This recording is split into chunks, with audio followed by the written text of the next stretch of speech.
it's Miss Kim from Midpoint Library. Thanks for joining me for First Chapter Friday.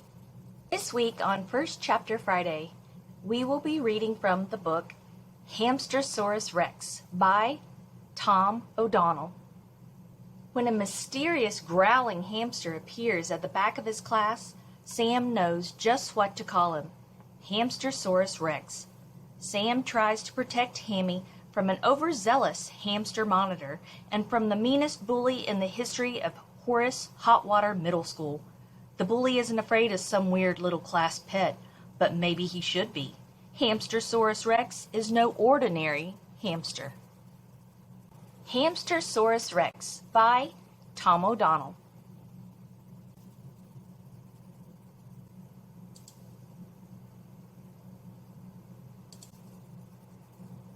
Chapter 1. Certain class pets will go down in legend. We've all heard of the duck from Marnieville Elementary that could use an electric pencil sharpener. And of course, there was Bert, the chameleon that Mrs. Simonson's fourth graders all swore they saw go plaid that one time. Some kids at my cousin's school still whisper of a goldfish that could see 15 minutes into the future, but was cursed with the inability to tell anyone what it had learned. Because, it was a goldfish. Impressive as these creatures are, none of them can compare to Hamstersaurus Rex. He was a giant among rodents, a folk hero for all time. He was the pride of Mr. Copeland's sixth grade class. Most of all, he was my friend. Nobody knew where Hammy Rex came from. All we knew is that when we returned to school after Columbus Day, there was a hamster cage in the corner. Mr. Copeland seemed as surprised as anybody. "Well, kids, I guess we have a hamster now," he said with a shrug. "Nobody at this school ever tells me anything." "I wish this hamster was a turtle," said Tina Gomez.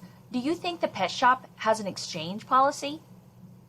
"I bet we could return him and get like 150 snails," said Wilbur Weber. Wilbur had a lot of snails at home. I guess it wasn't enough. I looked into the cage. At first glance, he appeared to be a normal hamster. Orange fur, pink nose, beady black eyes. Then he opened his mouth and made a weird, growling noise. The other kids were startled.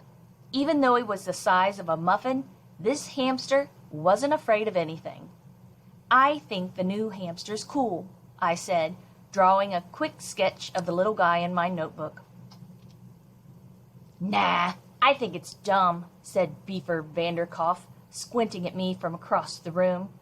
His real name is Kiefer, but only teachers call him that. "Stow it, Beefer," said Dylan D'Amato.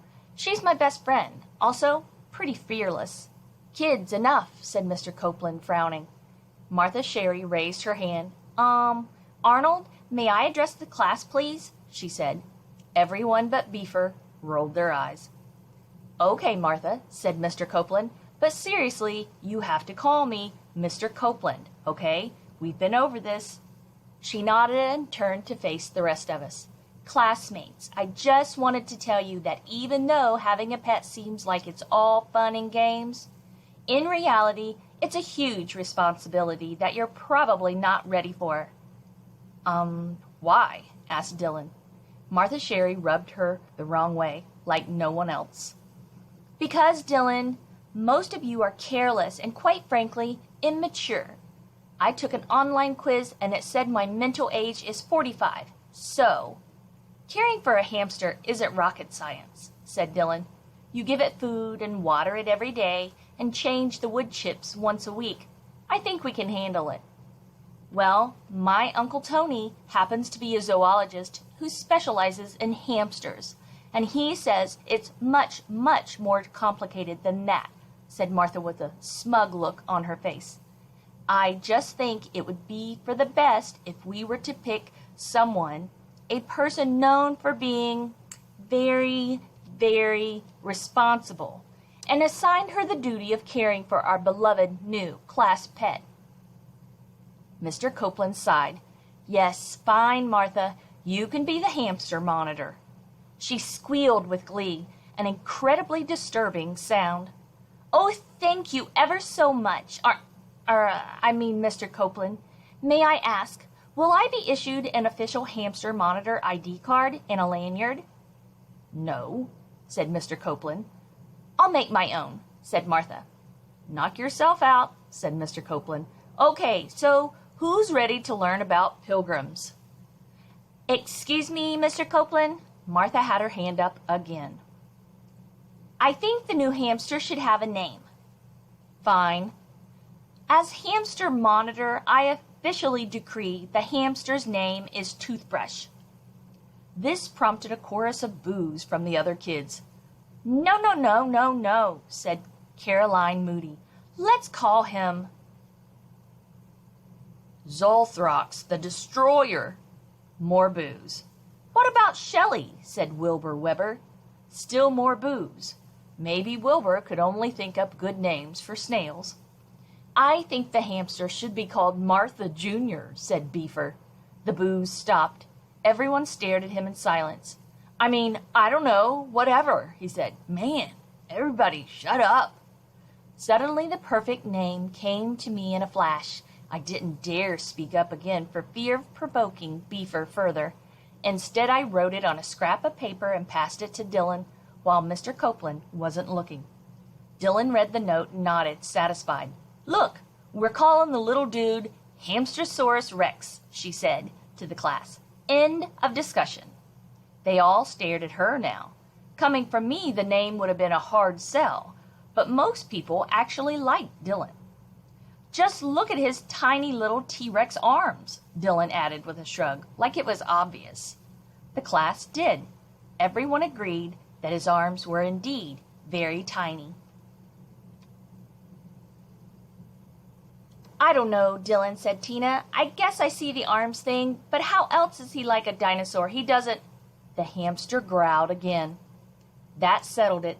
The 6th grade class hamster was officially Hamstersaurus Rex. Everybody seemed happy about it, except for Beaver. He must have been pretty attached to the name Martha Jr.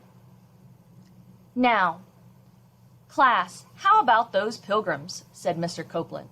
So way back in the 1600s, everybody wore these funny hats. Excuse me, Mr. Copeland? Once again, Martha had her hand up. Martha, said Mr. Copeland, gritting his teeth, we've already spent a lot of time talking about hamsters this morning, so if the sentence you are about to say contains the word hamster, I'm going to ask you not to say the sentence, okay? She nodded. Now, does the sentence you are about to say contain the word hamster? Martha shook her head. Okay then, said Mr. Copeland. What is it? As official monitor of a specific type of rodent, I wanted to tell you that specific type of rodent is gone. What? Said Mr. Copeland. Just look, said Martha. She pointed to the cage. Sure enough, it was empty. The little door swung open on its hinges. Well, kids, said Mr. Copeland, scratching his head, I guess we don't have a hamster anymore. And here's the sign. Missing. Have you seen this hamster? Last seen in Mr. Copeland's room. If you have any information, report immediately to Sam Gibbs.